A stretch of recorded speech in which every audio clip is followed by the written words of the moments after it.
Mon plaisir est d'autant plus grand que cette cérémonie couronne d'immenses efforts déployés par les plus hautes autorités du Mali et de la Banque pour surmonter divers obstacles qui ont retardé le démarrage effectif des activités.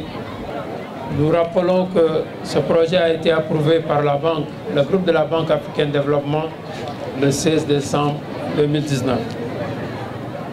Honorables invités, mesdames et messieurs, en liaison avec le cadre stratégique pour la relance économique et le développement durable 2019-2023, dont la croissance inclusive et la transformation structurelle de l'économie est un des axes stratégiques, le Mali a initié un vaste programme de développement de 12 agropoles. C'est un projet de transformation agro-industrielle. Il y a très longtemps que dans notre pays, nous ne faisons pas de transformation agro-industrielle. Nous n'avons pas d'usines qui font la transformation. On est dans le système local depuis des années et des années. Des produits sont transformés localement. Et maintenant, il faut quitter ce système classique pour venir à l'industrialisation. Ceci fait qu'on a mis en place ce projet, donner de l'emploi aux jeunes et aux femmes, pour que les jeunes ne quittent pas le pays, aller se jeter à la mer. On va créer de l'emploi.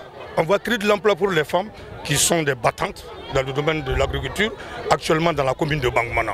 Donc les statistiques ont montré que l'agro-industriel pourra être installé ici, un agroparc qui pourra répondre à toutes nos attentes. La production, il y en a.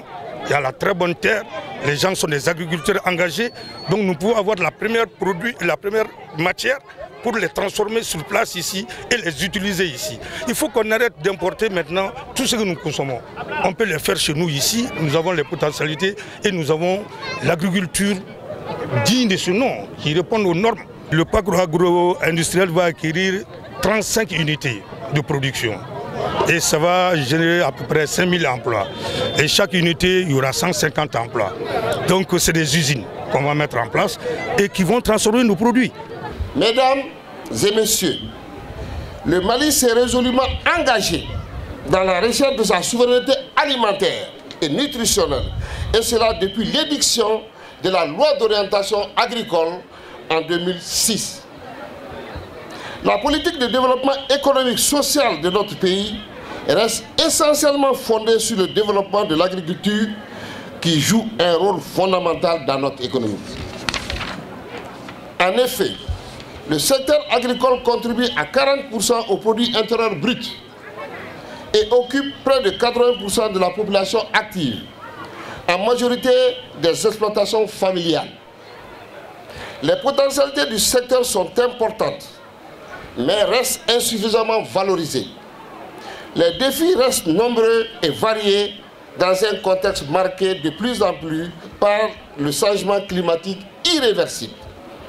Dans une telle situation, pour assurer le développement du secteur rural, améliorer les conditions de vie et de travail des populations rurales, lutter contre la pauvreté et l'exclusion, le gouvernement a apporté des réponses urgentes par le renforcement des moyens de résilience à travers l'innovation dans les techniques et systèmes de production visant l'intensification et la valorisation de la production pour le marché. Le programme de développement de la zone spéciale de transformation agro-industrielle de Koulikoro et périurbaine de Bamako, qui s'inscrit dans cette optique, est une proposition pour renverser la tendance baissière de la valeur ajoutée des agro-industries au Mali et diffuser des paquets technologiques de développement agricole. Financé par la Banque africaine de développement, à travers les fonds africains de développement, celui du fonds d'assistance pour la transformation, le coût du programme est évalué à 13 milliards 365 millions de francs CFA pour la phase pilote de 5 ans. Le programme de développement de la zone spéciale de transformation agro-industrielle de Koulikoro et périurbaine de Bamako est conçu à travers 4 grandes composantes qui se présentent comme suit.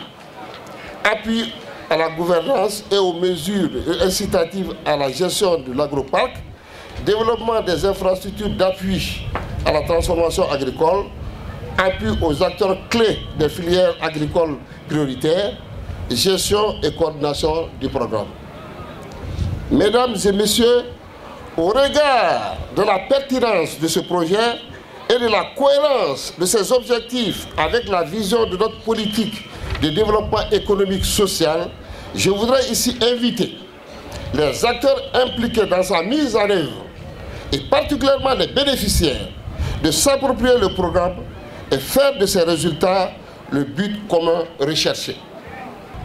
En souhaitant plein succès à l'unité de gestion du programme et à ses partenaires, je déclare officiellement lancer les activités du programme de développement de la zone spéciale de transformation agro-industrielle des régions de Koulikoro et périurbaine de Bamako. Que Dieu bénisse le Mali et protège les Maliens. Je vous remercie pour votre aimable attention.